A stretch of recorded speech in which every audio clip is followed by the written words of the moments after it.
मैं हेमराज सोनी। आज आपको मैं इस वीडियो के अंतर्गत भाजकता के नियम के बारे में समझाऊंगा, जो कि कक्षा 6, 7, 8, 9, 10 तक के स्टूडेंटों के लिए और उसके आगे वाले स्टूडेंटों के लिए, यानी ये सामान्य जानकारी है कि किसी संख्या में 2, 3 या 5 या 7 का भाग जाता है या नहीं जाता है, वो देखने का एक तरीका है। तो आप सभी को ये सीखना चाहिए। इसके तो आज अपन इसमें 2 की भाजकता का नियम, 3 की भाजकता का नियम, 4, 5, 6, 7, 8, 9, 10, 11 और 13 की भाजकता के नियम सीखेंगे। थोड़ा ध्यान से देखना। 2, 3, 4, 5, 6, 7, 8, 9, 10, 11 और 13 की भाजकता के नियम अपन ये समझेंगे। सबसे पहले अपन समझते हैं 2 की भाजकता का नियम।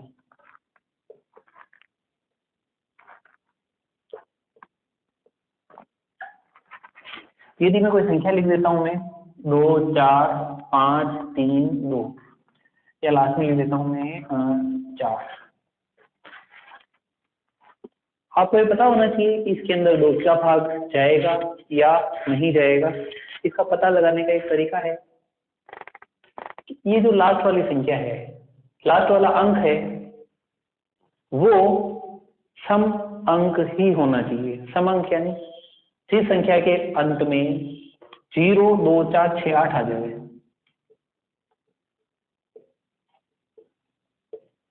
उस संख्या में 2 का पूरा पूरा भाग जाएगा। परंतु जिस संख्या के अंत में 1, 3, 5, 7, 9 आवे, उसमें 2 का भाग नहीं जाएगा पूरा पूरा। जैसे मैं कह दूं 233, इसमें 2 का भाग जाएगा या नहीं जाएगा? नहीं, क्योंकि इसके लास्ट में 5 आ रहा है, अंत में 5 आ रहा है, यानी कि कई जो अंक है वो 5 है, तो इसमें 2 का भाग नहीं जाएगा। अगर मैं कह दूं 246, इसमें 2 का भाग जाएगा नहीं जाएगा? 100% जाएगा, क्योंकि लास्ट में 6 आ रहा है। तो ये 2 की भाजकता का नियम है। एक बार और मैं समझा देता हूं। जिस संख्या के अंत में 0, 2, 4, 6, 8 आवे, उसमें 2 का भाग पूरा पूरा जाएगा। ये आपके 2 की भाजकता का नियम है। अब अपन समझते हैं 3 की भाजकता का नियम। देखिए,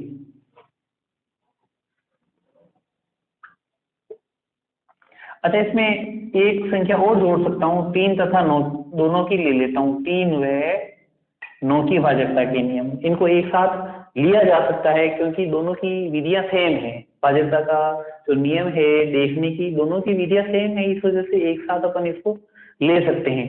देखिए, मैं एक उदाहरण लेके बताता हूँ। मैं 2, 4, 6, 3, 2, मैं कहूँ इसमें 3 का भाग जाता है या नहीं जाता है, या 9 का भाग जाता है या नहीं जाता है।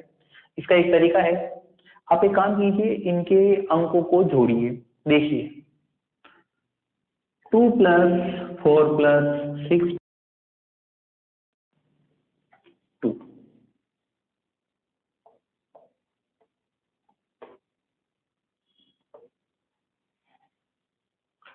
आपको ये करना है कि संख्याओं के जितने भी अंक हैं सभी को प्लस करना है, और प्लस करने पर जो संख्या आ रही है उसमें 3 का भाग जावे, अर्थात 3 के पहाड़े में आ जावे, तो समझ लेना इस संख्या में 3 का भाग जाएगा।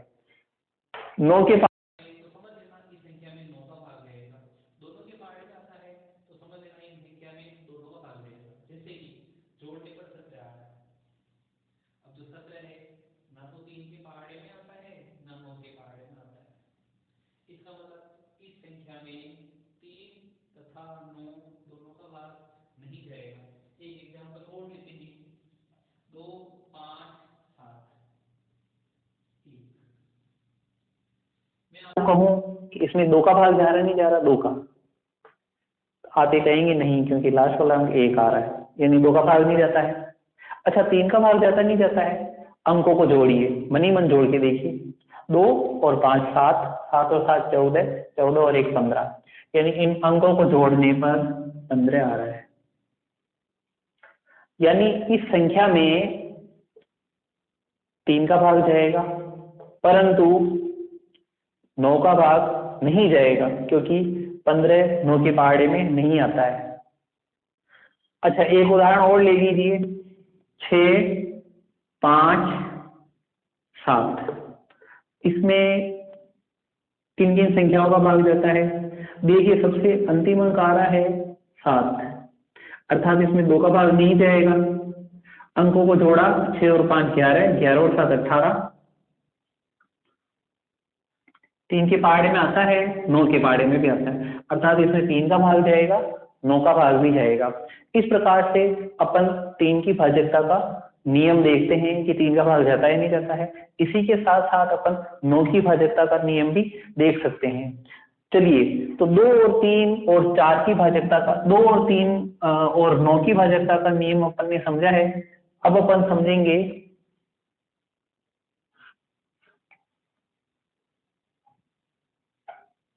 4 की भाज्यता का नियम।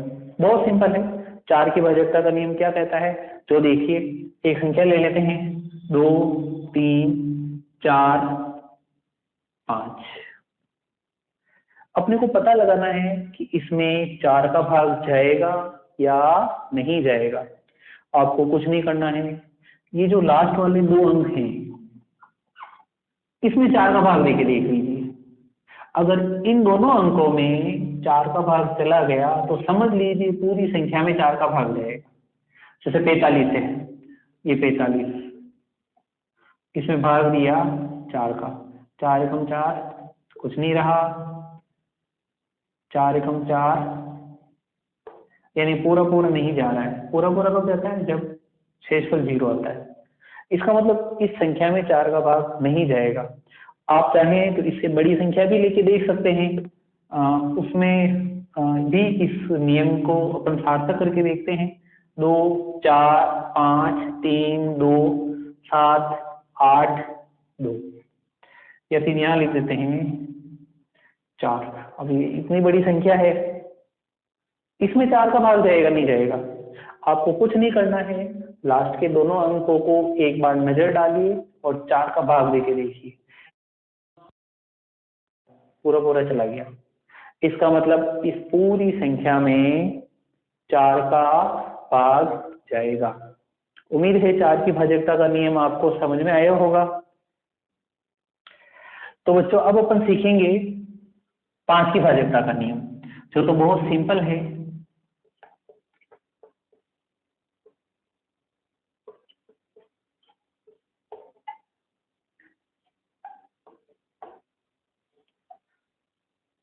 जिस संख्या के अंत में 0 या 5 आवे, जैसे ये संख्या 1 2 5 3 5, देखिए इसमें जो इकाई अंक है ये 5 है। अगर किसी संख्या के अंत में जो इकाई अंक होता है उसमें 0 या 5 आ जाए तो डेफिनेटली उसमें 5 का भाग जाएगा, और किसी संख्या में पूरा पूरा भाग नहीं जाता। जैसे कि एक उदाहरण लेते हैं 305। अब इसके इकाई अंक को देखिए, 5 आ रहा है, इसका 5 का भाग जाएगा। 250, इसका भी इकाई अंक देखिए क्या आ रहा है? 0, इसका मतलब इसमें भी 5 का भाग जाएगा। तो ये आपके 5 की भाज्यता का नियम है, जो बहुत इजी है, कोई खास बात नहीं है इसके अंदर। अब आपके नेक्स्ट आता है 6 की भाज्यता का नियम। जैसे कि अपन ने सीखा है 2 की भाज्यता का नियम, 3 की भाज्यता का नियम। अब आपकी 6 की भाज्यता का क्या नियम होगा? देखिए, अगर किसी संख्या में 2 का भाग जाता है और 3 का भाग जाता है, यानी 2 की भाज्यता का नियम समझने के लिए अपने को, अगर आपको किसी संख्या में पता लगाना है कि इसमें 6 का भाग जाता नहीं जाता, तो पहले आप ये पता लगाएंगे कि उस संख्या में 2 का भाग जा रहा नहीं जा रहा, फिर पता लगाएंगे 3 का भाग जा रहा नहीं जा रहा। अगर 2 का और 3 का दोनों का भाग जावे तो समझ लेना 6 का भाग भी जाएगा। जैसे एक संख्या लिखता हूं मैं, 3 5 2 2। अपने को पता लगाना है इसमें 6 का भाग जाएगा नहीं जाएगा, तो पहले आप ऐसा करो, ये देखो कि 2 का भाग जा रहा नहीं जा रहा। उसका मैंने तरीका बताया था, जो लास्ट वाला अंक है वो 2 4 6 8 0 ये आना चाहिए। तो समझ लेंगे इसमें 2 का भाग जा रहा है, इसमें लास्ट में 2 आ रहा है, इसका मतलब 2 का भाग जा रहा है। अब आप देखिए 3 का भाग जाता नहीं जाता इसके अंदर। इसका एक तरीका बताया था मैंने 3 की भाजकता का नियम। अंकों को जोड़िए, 3 और 5 8, 8 और 2 10, 10 और 2 12। इसका मतलब इसमें 3 का भी भाग जाता है, क्योंकि अंकों को जोड़ने पर उनका योग 12 आ रहा है और 3 के पहाड़े में 12 आता है, या 12 में 3 का भाग जाता है। इसका मतलब इस संख्या में भी 3 का भाग जाएगा। अब आप देखिए ये ऐसी संख्या है जिसमें 2 का भाग भी जाता है, 3 का भी जाता है। इसका मतलब इस संख्या में 6 का भाग भी जाएगा। यह आपके 6 की भाजकता का नियम है। अच्छा, एक उदाहरण और लेते हैं इसके अंदर, आपको पूरा समझ में आ जाएगा कंप्लीटली। मान लिया यहां मैंने लिख दिया है 1। अब अपने को पता लगाना भाई इसमें 6 का भाग जाएगा नहीं जाएगा। तो पहले तो आप ये देखिए कि इसमें 2 का भाग जा रहा है नहीं जा रहा, नहीं जा रहा। इसका मतलब बात यही खत्म हो गई, इसमें 6 का भाग भी नहीं जा सकता, क्योंकि 6 की भाजकता का नियम ये बोलता है कि उस संख्या में 2 का भाग भी जाना चाहिए और 6 का भाग भी जाना चाहिए। अगर दोनों का भाग जाता है तो ही 6 का भाग जाएगा, बाकी नहीं जाएगा। अब आपके नेक्स्ट आता है 7 की भाजकता का नियम। अच्छा, इसमें मैं एक और ले लेता हूं, 7 तथा 13, दोनों का नियम समझ लेते हैं। दोनों का एक ही है तरीका, इस वजह से दोनों का समझ लेते हैं। जैसे कोई मैंने संख्या लिखी 2 3 4 5 6। अब आपको पता लगाना है कि इसमें 7 का भाग जाता है या नहीं जाता है, या फिर 13 का भाग जाता नहीं जाता। दोनों को पता लगाने का एक ही तरीका है। पहले आप क्या करेंगे, अंतिम 3 अंक ले लेंगे, उसमें से बचे हुए अंकों को माइनस कर देंगे। 6 में से 3 घटाया 3, 5 में से 2 घटाया 3, 4। और अब इसमें आप अगर 7 की भाजकता का नियम देखना चाहते तो 7 का भाग दे दो, 13 की भाजकता का नियम देखना चाहते हैं तो 13 का भाग दे दो। मैं 7 का बता रहा हूं मैं। अपने को पता लगाना है इस संख्या में 7 का भाग जाता है नहीं जाता है, बिना भाग दिए। बिना भाग दिए नहीं, इस पूरी संख्या में भाग नहीं देना है, पता लगाना है 7 की भाजकता का नियम। क्या किया मैंने, अंतिम 3 अंक, उसमें से बचे हुए अंकों को माइनस किया, ये आ गए, कॉलम बनाया, 7 का भाग दे रहे हैं, 7 छंग 42, 1 बच गया, आगे संख्या होता है 3, 7 एकम 7, 6 बच गए, अब भाग नहीं जाता। अर्थात ये जो बचे हुए अंक है इसके अंदर माइनस करने पर 7 का भाग दे रहे, पूरा पूरा नहीं जा रहा। इसका मतलब इस संख्या में 7 का भाग नहीं जाएगा। वैसे मैं बता दूं कि ये जो 7 की भाजकता का नियम है, ये तरीका जो है, इस तरीके को अप्लाई करने के लिए टाइम चाहिए। इसे तो अच्छा है आप 7 का भाग एक बार देख लीजिए, अपने आप पता चल जाएगा, इसी टाइम में हो जाएगा। वैसे भाजकता के नियम अपन क्यों समझते हैं, क्योंकि देखते ही पता चल जाएगा इसमें भाग जाएगा नहीं जाएगा। क्योंकि ये विधि तब काम आती है जब आप अभाज्य गुणनखंड करेंगे, उस वक्त आप जो कोई क्वेश्चन आया देखते ही समझ जाएंगे कि इसमें भाग जाता है नहीं जाता। जैसे कि आपको गुणनखंड करने हैं 224 का। अब इसके अभाज्य गुणनखंड करने तो पहले आप 2 का भाग देंगे, तो डायरेक्ट 2 का भाग देंगे, जाएगा तब देंगे ना। तो इसमें यहाँ देख लिया कि भाई 4 आ रहा, 2 का भाग जाएगा। अब वापस 2 का भाग नहीं जा रहा है, जा रहा, देख लीजिए, यहाँ देखा कि 2 है तो 2 का भाग वापस जाएगा। 2 5 10, 2 6 12। फिर एक बार और देख लिया, 2 का भाग चला गया, फिर वापस देख लिया, 2 का भाग गया, फिर वापस देख लिया, 2 का भाग गया। और 7 तो 7 में तो 7 का डिवाइड होता ही होता है। अर्थात जब अपन ऐसे अभाज्य गुणनखंड करते हैं उस वक्त ये जो भाजकता के नियम है ये बहुत काम आते हैं। भाजकता के नियम अभाज्य गुणनखंड के अंदर, तभी मैंने आपको बताया था कि जो 10th क्लास का जो मैं लेसन नंबर 2 लूंगा, उसको पढ़ने से पहले आप ये भाजकता के नियम समझ लेना, संख्याओं के बारे में समझ लेना, शांत अशांत दशमलव प्रसार क्या है उनके बारे में समझ लेना, थोड़ा ठीक रहेगा। अच्छा, 7 की भाजकता का नियम तो आपने देख लिया, उसी प्रकार 13 की भाजकता का नियम भी इसी पे आधारित है कि 13 की भाजकता का नियम देखना है, 2, 3, 4, 5, 6, इसमें वही करना है, अंतिम 3 अंक लेने हैं, इसमें से 23 माइनस कर देना है बचे हुए अंकों को, और अब इसमें 13 का भाग देके देख लो। जैसे 7 की भाजकता का नियम, 7 का भाग देके देखा, इसमें 13 का भाग दे रहे हैं, 13 तिया 39, 4 रह गए, आगे की संख्या उतारी 3, अंक उतारा 3, 13 तिया 39, 4 रह गए। इसका मतलब इसमें 13 का भाग पूरा पूरा नहीं जाएगा। तो मैंने आपको बताया था 3 और 9 इनकी भाजकता के नियम देखने का तरीका सेम है। कैसे? अंकों को जोड़ दिया और जोड़ के देख लिया कि 3 या 9 के पहाड़े में आते हैं, तो 3 और 9 का भाग जाता है। 2 की भाजकता का नियम देखा, 3 का देखा, 4 का देखा, 5 का, 6 का, 7 का भी देख लिया और 13 का भी देख लिया। अब अपने बचा 8 की भाजकता का नियम। देखिए, एक संख्या लिखी 2, 3, 2, 5, 4। आपको पता लगाना है इसमें 8 का भाग जाता नहीं जाता। बहुत सिंपल है। 4 की भाजकता का नियम बताया था कि लास्ट के दोनों अंकों में 4 का भाग जाना चाहिए। 8 की भाजकता का नियम, अंतिम तीनों अंकों में 8 का भाग जाना चाहिए पूरा पूरा। तो समझ लीजिए इसमें 8 का भाग जाएगा। जैसे आप मौखिक रूप से देख लीजिए, जैसे 25, 8 या 24, 1 बच गया, 14 रह गया, नहीं जा रहा 8 का भाग पूरा पूरा। इसका मतलब इसमें इस संख्या में 8 का भाग पूरा पूरा नहीं जाएगा। यहाँ पे जब बड़ी संख्याएं होती है तब बहुत काम आता है ये। तो ये है आपकी 8 की भाजकता का नियम। 9 का समझ लिया। 10 की भाजकता का नियम बहुत सिंपल है, बहुत इजी है।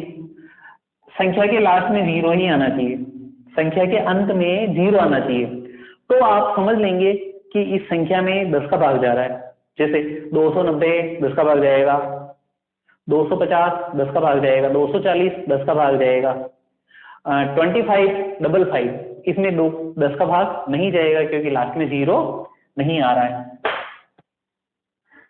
11 की भाजकता का नियम, ये आपके 8th क्लास में भी है, भाजकता के नियम है 8th क्लास के अंदर, चौथा अध्याय है मेरे हिसाब से। 11 की भाजकता का नियम थोड़ा ध्यान से देखना, बड़ी संख्या लिखता हूं मैं। इसमें आपके 11 भाग जा रहे हैं 11। इसमें देखिए कि पहला नंबर, दूसरा, तीसरा, चौथा, पांचवा, छठा, सातवां, 8, पहला, तीसरा, पांचवा और सातवां, ये कहलाते हैं विषम स्थान वाले अंक। 2, 4, 6, 8 ये नंबर वाले कहलाते हैं सम स्थान वाले अंक। अपने को करना क्या है, विषम स्थान वाले अंकों को सम स्थान वाले अंकों में से माइनस करना है, या सम स्थान वाले अंकों को विषम स्थान वाले अंकों में से माइनस करना है। फिर देखना है कि जो बचा हुआ अंक है वो 0 या 11 के पहाड़े में आता है नहीं आता है। जैसे पहले अपन देखते हैं विषम स्थान वाले अंक।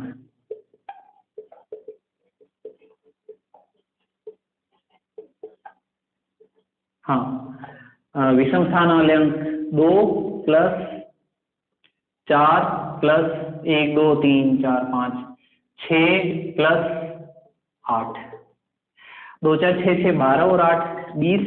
अब अपन लिखेंगे सम स्थान वाले अंक। कैसे? 3 5 7 9। अब इसमें से इसको माइनस करके देखिए, इनका अंतर देखिए, 4 आ रहा है। इसका मतलब इसमें 11 का भाग नहीं जाएगा। क्या आना चाहिए? दोनों का जो अंतर है 0 या फिर 11, 22, 33, 44 ये आने चाहिए, तो उस संख्या में 11 का भाग जाता है। वैसे मैं बता दूं आपको, मोस्टली बच्चे जो हैं, जो भाजकता के नियम जो उनके दिमाग में चलते हैं, 2 का चलेगा, 3 का चलेगा, 5 का चलेगा, 7 का बच्चा देखे ही देखता है एक बार कि भाई देखे देख लेते हैं कि भाग जा रहा नहीं जा रहा। 9 का उसके दिमाग में चलेगा, 10 का चलेगा, 13 का नहीं चलता है, 11 का नहीं चलता है, वो भाग देखे ही देखता है। परंतु ये भाजकता के नियम हैं जो आपको आने चाहिए। अब अपन समझेंगे बच्चों संख्याओं के प्रकार। अभी अपन ने भाजकता के नियम समझे थे, 2 की भाजकता का नियम, 3 4 5 6 7 8 9 10 11 और 13 की भाजकता के नियम समझे। इसी क्रम को आगे बढ़ाते हुए मैं आपको कुछ संख्याओं के बारे में समझाने जा रहा हूं। संख्याओं के प्रकार देखिए, थोड़ा ध्यान से समझना, मैं एक चार्ट द्वारा समझाऊंगा आपको मैं।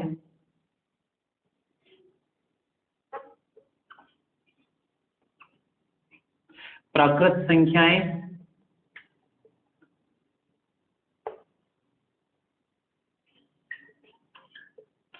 पूर्ण संख्याएं, पूर्णांक,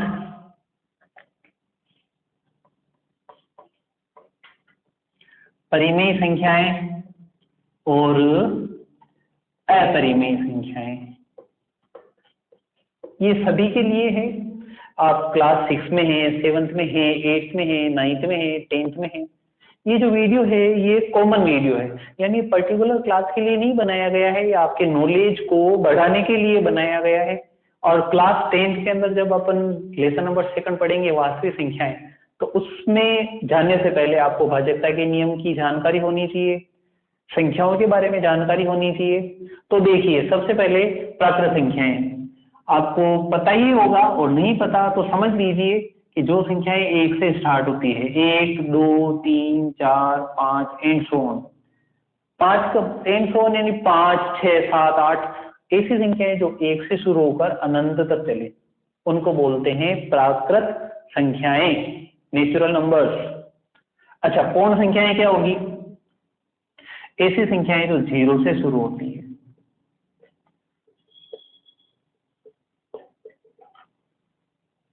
जीरो से शुरू होकर अनंत तक चले, इसका मतलब प्राकृत और पूर्ण संख्या में कितना अंतर है?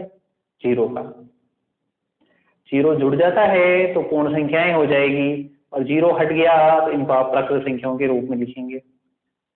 इसका मतलब ये है कि 0 एक पूर्ण संख्या है, पर 0 प्राकृत संख्या नहीं है।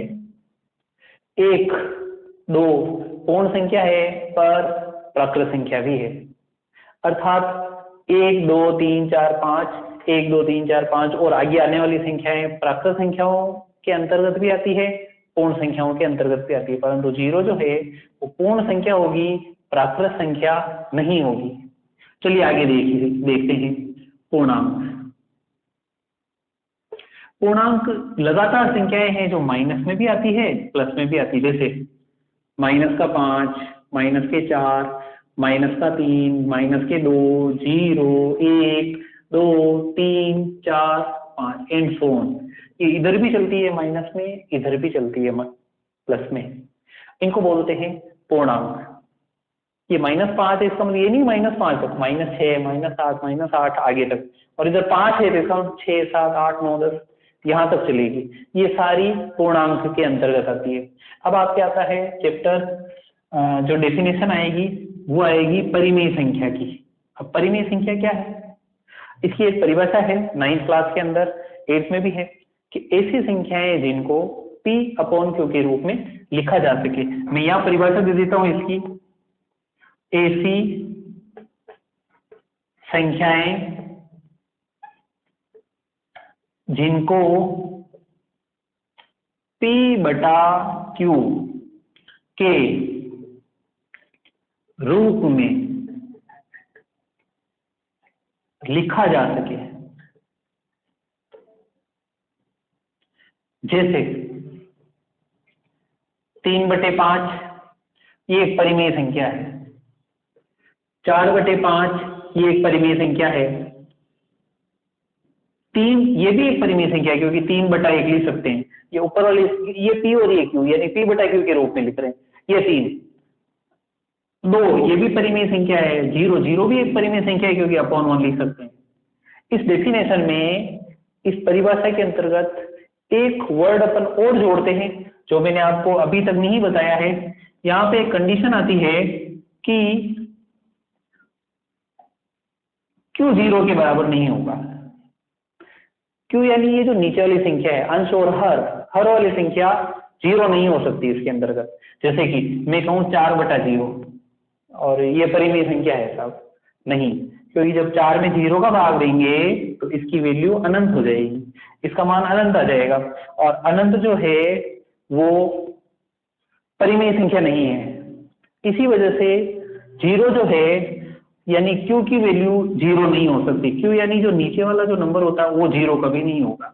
तो परिमेय संख्या की जो डेफिनेशन है क्या है, ऐसी संख्याएं जिनको p बटा क्यू के रूप में लिखा जा सके और q बराबर नहीं हो जीरो के, ये सारी परिमेय संख्याएं कहलाती है। अपरिमेय संख्या यही डेफिनेशन है कि जिनको p बटा क्यू के रूप में नहीं लिखा जा सके, नहीं। अब ऐसी कौन सी संख्याएं हो सकती है, रूट वाली, रूट 2, रूट का 5, रूट का 7, जिसका स्क्वायर रूट नहीं निकलता, जिसका वर्गमूल नहीं निकलता, वो सारी अपरिमेय संख्याओं के अंतर्गत आती है। और इसके अंतर्गत एक और आता है शांत अशांत दशमलव प्रसार, शांत दशमलव प्रसार, अशांत दशमलव प्रसार, अशांत आवर्ती और अनावर्ती दशमलव प्रसार। तो ये सारे प्रसार भी अपन सीखेंगे, जिसके अंतर्गत परिमेय और अपरिमेय संख्याओं का वर्गीकरण भी किया जाएगा।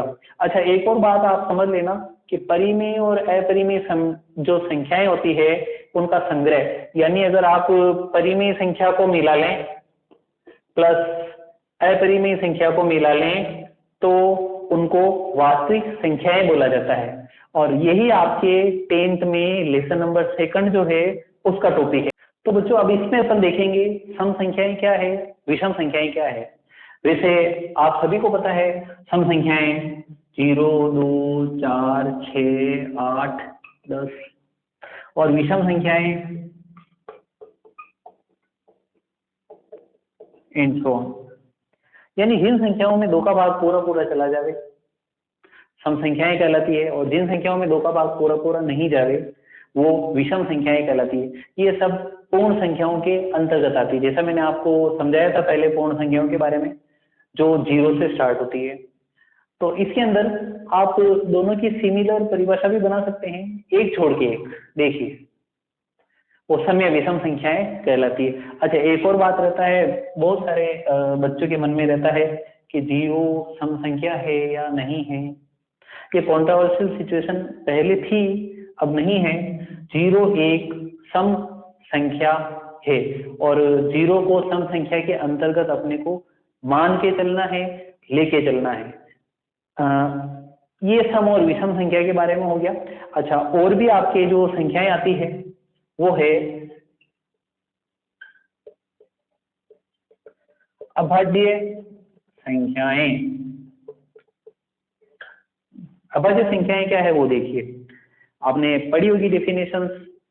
ऐसी संख्याएं जिनमें खुद को छोड़कर और एक को छोड़कर किसी का भाग नहीं जावे वो कहलाती है अभाज्य संख्याएं। देखिए जैसे 2, 3, 5, देखिए इसमें किसी का भाग नहीं जाता, इन संख्याओं में किसी का भाग नहीं जाता। जैसे 2 है, 2 में 2 का जाएगा, 1 का जाएगा, उसके अलावा किसी का नहीं जाता, तो 2 एक अभाज्य संख्या हुई। 3 में 3 का जाता है और 1 का जाता है, उसके अलावा किसी का नहीं जाता, तो 3 एक अभाज्य संख्या है। 5 एक अभाज्य संख्या है। उसी प्रकार 7 एक अभाज्य संख्या है। 8 नहीं होगी, 9 नहीं होगी, 10 नहीं होगी। 11 एक अभाज्य संख्या है क्योंकि 11 में किसी का भाग नहीं जाता है, एक और खुद को छोड़कर। 13 एक अभाज्य संख्या होगी, 17 होगी, 19 होगी, 23, 29, 31, 37, 41, 47, 53, 59, 61, 67 एंड सो ऑन, 70, 71, 79, ये सारी संख्याएं, ये सब अभाज्य संख्याओं के अंतर्गत आती है। इन संख्याओं में किसी का भाग नहीं जाता है, खुद को और एक को छोड़कर। एक और यहाँ पे स्थिति रहती है कि जो संख्या है 1, क्या ये अभाज्य संख्या है? यह अभाज्य संख्या नहीं है। देखिए, एक अभाज्य संख्या नहीं है, इसका भी एक कारण है जो मैं बताता हूं, आपको समझाता हूं। ये सारी अभाज्य संख्याएं हैं, इनको देखना हो तो एक बार वीडियो को रिवाइंड कर देना। एक अभाज्य संख्या लिख रहा हूं मैं 3 के आप गुणनखंड कीजिए, 3 × 1, यानी 3 का जो गुणनखंड होगा उसमें एक तो खुद रहेगा और एक रहेगा। ये देखिए, तो अभाज्य संख्याओं की यहाँ एक परिभाषा निकलती है अलग से। ऐसी संख्याएं जिनके 2 अलग अलग गुणनखंड होते हैं, ये ओरिजिनल डेफिनेशन है अभाज्य संख्याओं की। ऐसी संख्याएं जिनमें दो अलग अलग गुणनखंड निकलेंगे, एक गुणनखंड खुद होगी और दूसरा एक।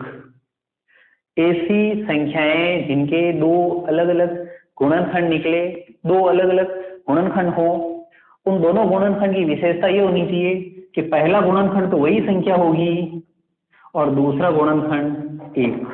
इसी प्रकार दूसरी अभाज्य संख्या देखिए 5। इसमें भी देखिए इसके अभाज्य गुणनखंड में 5 और 1 तो खुद आ रहा है, दूसरा 1 आ रहा है, 5 × 5। अच्छा, और भी हो सकता है, जैसे 7 है तो इसके हो रहे हैं 7 × 1, परंतु जहां बात एक की आ जाती है इसके दो अलग अलग गुणनखंड होते ही नहीं, 1 × 1, 1 × 1 मीन्स 1 हो गया ये।